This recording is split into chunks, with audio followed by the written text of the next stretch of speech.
Wakati wote viongozi mliohudhuria tukio hili, wanataaluma wenzangu, mabibi na mabwana, Bwana Yesu asifiwe.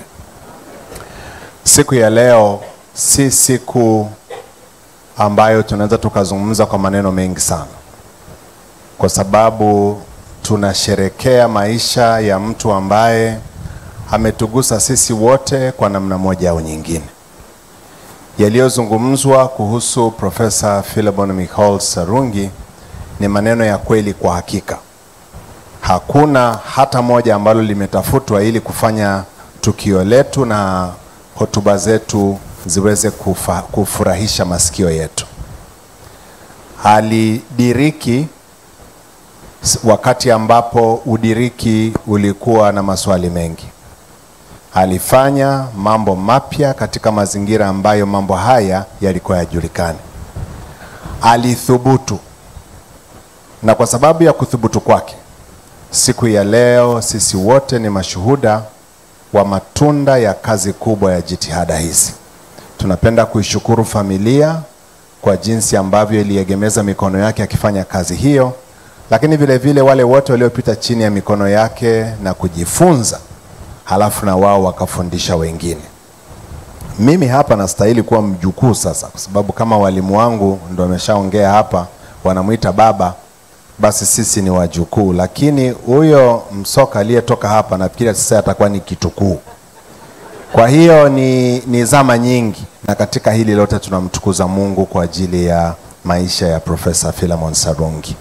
Niseme neno moja tu: taasisi ya Moi haiwezi ikatajwa kwa namna yoyote bila kulitaja jina la Philemon Sarungi.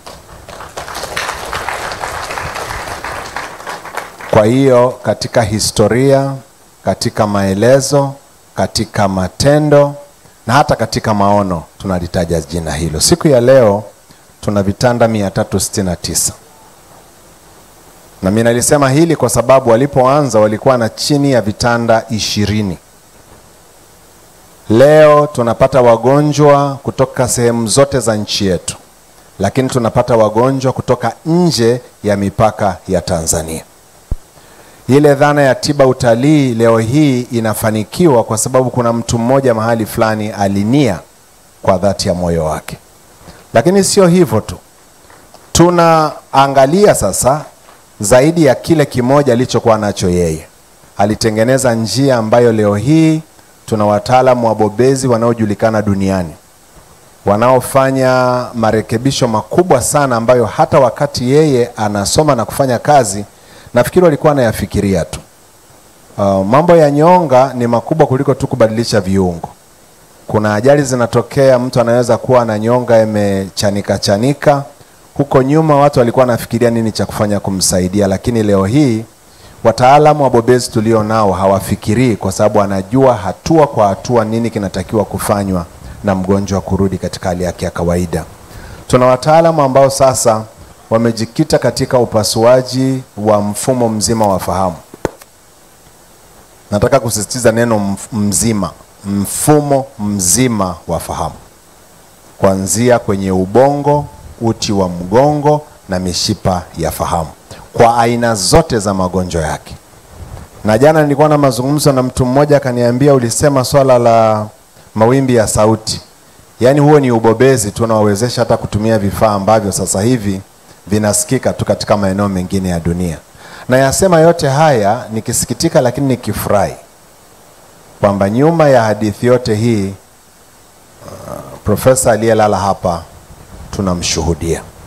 Sisi kama taasisi tutaendelea kuenzi maono yake, uthubutu wake, na hakuna siku itakayopita ambapo hatutakumbuka kwamba aliwahi kuwepo shujaa aliyetuanzisha katika fani, na tutaendelea hata tutakapoenda Mbweni kwenye rehabilitation utengamao, napo bado tutakuwa tunamsema Profesa Sarungi. Tutakapokwenda kwenye Tanzania Neuroscience Institute, napo bado tutakuwa tunaakisi yale aliyoyafikiria na kuyafanya. Na viongozi wa dini napenda kuwashukuru kwa sababu Profesa hata wakati akiwa amebanwa sana na shughuli za siasa hakusahau asili yake. Of course yuko mwishoni alikuja kuwa na mchango mkubwa zaidi, lakini kila mtu kwa nafasi yake. Fumbo au fundisho kubwa tunalolipata sisi wote ni dhana ya kupokezana kijiti.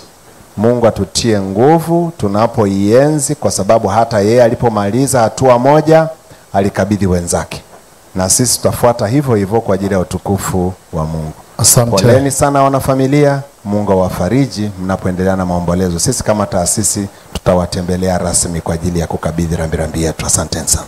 Asante sana. Asante sana mkurugenzi mtendaji wa taasisi ya tiba